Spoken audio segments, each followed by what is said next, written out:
एक समय की बात है। एक राज्य में एक प्राप्ति राजा राज करता था। एक दिन उसके दरबार में एक विदेशी आया और उसने राजा को एक सुंदर पत्थर उपहार स्वरूप प्रदान किया। राजा वह पत्थर देख बहुत प्रसन्न हुआ।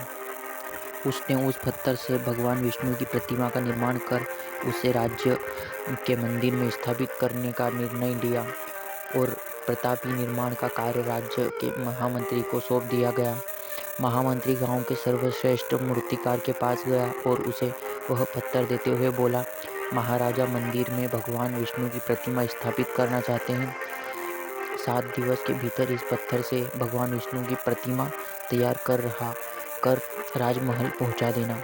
इसके लिए तुम्हें 50 स्वर्ण मुद्राएं दी जाएगी। 50 स्वर्ण मुद्राओं की बात सुनकर मूर्तिकार खुश हो गया और महामंत्री के जाने के उपरांत प्रतिमा का निर्माण कार्य प्रारंभ करने के उद्देश्य से अपने औजार निकाल लाया। अपने औजारों से उसे एक हथौड़ा लिया और पत्थर तोड़ने के लिए उस पर हथौड़े से वार करने लगा, किंतु पत्थर जस का तस रहा।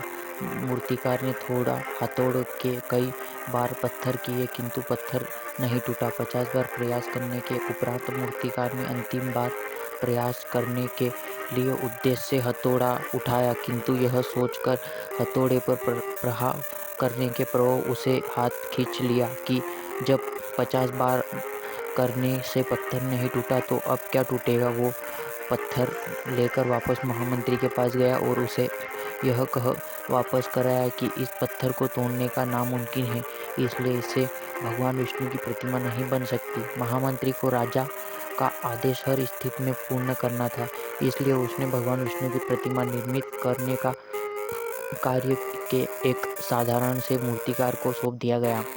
पत्थर लेकर मूर्तिकार ने महामंत्री के सामने ही उस पर हथौड़े से प्रहार किया और वह पत्थर एक बार में ही टूट गया। पत्थर टूटने के बाद मूर्तिकार प्रतिमा बनाने में जुट गया। इधर उधर महामंत्री सोचने लगा कि काश पहले मूर्तिकार एक अंतिम प्रयास कर लिया होता तो वो सफल हो गया तो 50 स्वर्ण मुद्रिकाओं का हकदार बनता।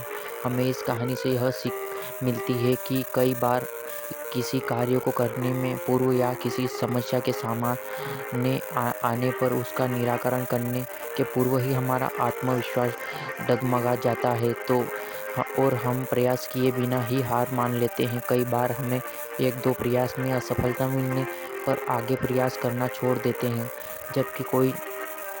जबकि हो सकता है कि कुछ प्रयास करने का पर कार्य पूर्ण हो जाता या समस्या का समाधान हो जाता है। यदि जीवन में असफलता प्राप्त करनी है तो बार बार असफल होने पर ही तब तक प्रयास करना नहीं छोड़ना चाहिए जब तक सफलता नहीं मिल जाती। क्या पता जिस प्रयास को करने के पूर्व हम हाथ खींच ले वही हमारा अंतिम प्रयास हो और उसमें कामयाबी प्राप्त हो जाएगी।